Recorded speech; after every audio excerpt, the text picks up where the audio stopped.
This could be viewed as another win for Xi, but, certainly we talk a lot about whether this is a sign of the US pivoting away from the region.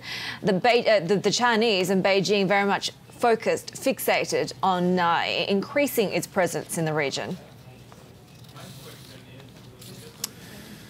That's right. Of course, the US would deny, and Mike Pence has been asked about this, they would deny that they're pivoting away from the region. Mike Pence saying that they're showing their commitment because of his travels to the region. Of course, he's going to be meeting, as we've been discussing, with Japan's leaders as well, and then going on to these two summits.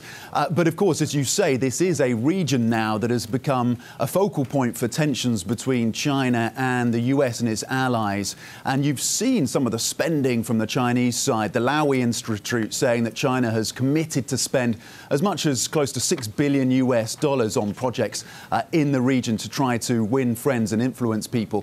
For example, they've got a fisheries project in French Polynesia. They have a tourism project in Fiji. And in fact, the summit venue for APEC has been built by the Chinese. So there is a huge commitment from China. Part of this is linked to its Belt and Road Initiative, of course, which President Xi may be under some pressure to extol the virtues of that project, given it's come under criticism, not just from those in the West, but also leaders in Malaysia and also some politicians even in Pakistan.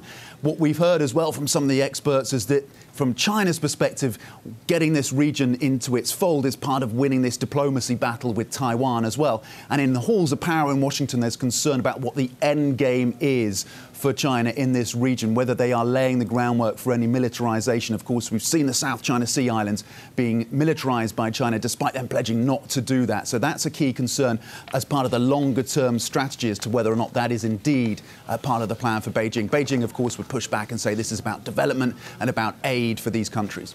Yeah, and yet you're seeing the narrative that the Belt and Road has shifted towards debt traps and China's attempt to sort of gain some leverage there. So what exactly are these countries saying about China in trying to push back?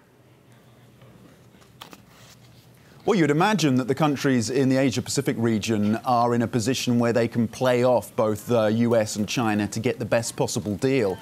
You've seen, of course, a more muscular stance from Scott Morrison in Australia. And, of course, Heidi spoke to him about this commitment, of course, to spend close to $2 billion Australian dollars in the region. And, of course, you've seen Australia win out bids for telecoms projects over Chinese companies like Huawei. They're, of course, developing that naval base in Papua New Guinea as well. So a more assertive stance from the Australians as part of this. And, of course, Australia trying to balance its key trade relationship with China with its strategic and military alliance with the US. In terms of the Belt and Road Initiative, you're absolutely right to point out that the criticisms of the project have come to the fore and that China will need to do more to sell it, given that we've heard complaints even from key Chinese allies like Pakistan now about some of these projects. So that will be a challenge for President Xi, maybe something he addresses when he hosts some of these 21 leaders at this summit that kicks off on Friday.